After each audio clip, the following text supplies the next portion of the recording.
Friends, welcome to सारा classes. आइए हम लोग देखते हैं।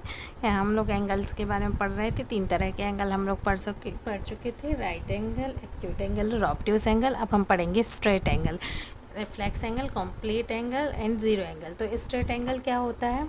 स्ट्रेट एंगल से मतलब है, सिंपली बोलें तो हम एक सीधी लाइन, ठीक है, उसके किसी भी पॉइंट पर, एक लाइन है, उसके कोई भी पॉइंट पर जो भी एंगल बन रहा है, ये एंगल, ये कहलाता है स्ट्रेट एंगल। इसका डेफिनेशन कह सकते हैं कि ऐसा एंगल, सपोज ये है, ये तो मैंने अभी नॉर्मली बताया, ऐसा एंगल जो कि 90 डिग्री से ज़्यादा हो, ठीक है, और क्या हो, 180 डिग्री को सिंपल हम कह दें तो ऐसा एंगल जो कि एंगल एक्स ओ वाई ये क्या हो, 180 डिग्री का हो, तो ऐसा एंगल क्या कहलाता है? Straight angle. अब हम देखते हैं रिफ्लेक्स एंगल। रिफ्लेक्स एंगल क्या होता है?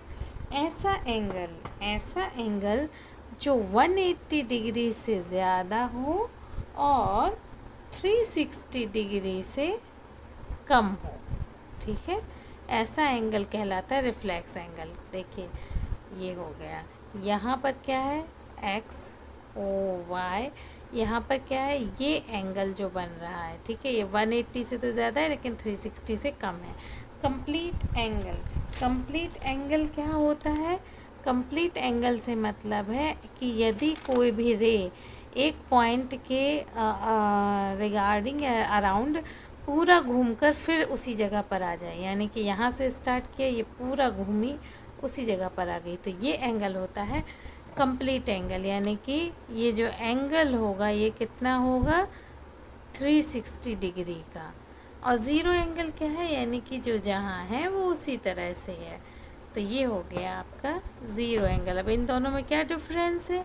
ये डिफरेंस है कि ये जो रे है, सिंपल रे, ये ज़ीरो एंगल पे है, और जब घूम के वहीं पर आ जाता है तो ये हो जाता है कौन सा एंगल? Complete angle.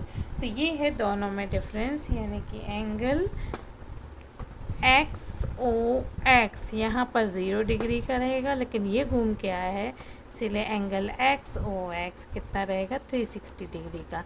तो ये हुए 4 और एंगल्स। यदि आपको समझ में आया हो, क्लास पसंद आई हो, तो please like, share and subscribe my channel. Thank you once again. Radhe Radhe.